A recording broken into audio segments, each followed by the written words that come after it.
Ah, mon Dieu, il y en a une autre bonne, là. Pascal Le, c'est une fille, de Saint-Cléophas de Brandon.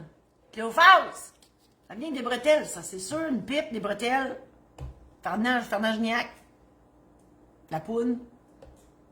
C'est sûr. Pascal Le.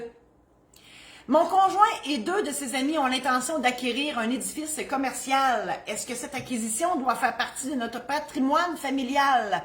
Moi, je n'y crois pas et j'ai peur que ça finisse par leur coûter beaucoup plus cher qu'ils le pensent. Il y a deux notions là-dedans, Pascal. La première, c'est qu'un édifice commercial, ça ne rentre pas dans le patrimoine familial parce que ce sont que les biens acquis pour le bien de la famille. On parle de la résidence principale, le chalet. On parle des REER, fonds de pension, on parle des véhicules utilisés par la famille et les meubles meublant la maison et le chalet. Donc, aucun immeuble commercial rentre là-dedans.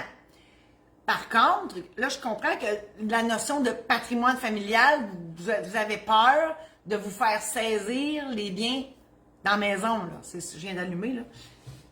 Un peu tard. Mais je veux ajouter quelque chose aussi.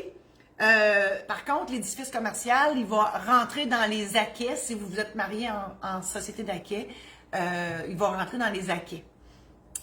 Et donc, si jamais il y avait une séparation, il y aura un calcul qui serait fait à ce niveau-là. Mais là, je comprends le but de votre question. Quand vous dites « j'ai peur que ça coûte cher », si vous avez si peur, ben, votre conjoint pourrait, avec ses deux amis, s'incorporer. Et à ce moment-là, en s'incorporant, il ne pourrait que perdre les argents investis dans ce projet-là.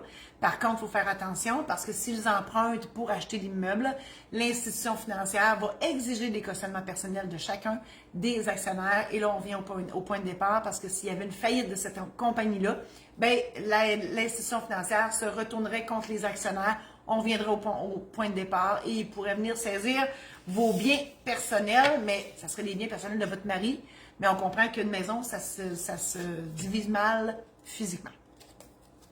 Je vous invite à partager cette chronique-là si vous l'avez aimée. Et si vous pensez que vos amis Facebook pourraient l'aimer aussi, partagez-la en grand nombre. Je vous invite aussi à visiter mon site internet marijosésaint-laurent.com où tous mes services sont là. Je vous invite à aussi visiter maisondéditionsaintlaurent.com pour mes ouvrages que j'ai faits. J'ai écrit des anecdotes de notaires, j'ai écrit les aides-mémoires qu'on vous mentionne là. Ils sont sur la maison d'édition saintlaurent.com. Et vous pouvez aller sur YouTube, sur la chaîne Notaire pas ordinaire pour revoir toutes les chroniques que vous visionnez comme celle-ci. Alors, merci infiniment d'être dans ma vie. Je vous embrasse et je vous dis à la semaine prochaine.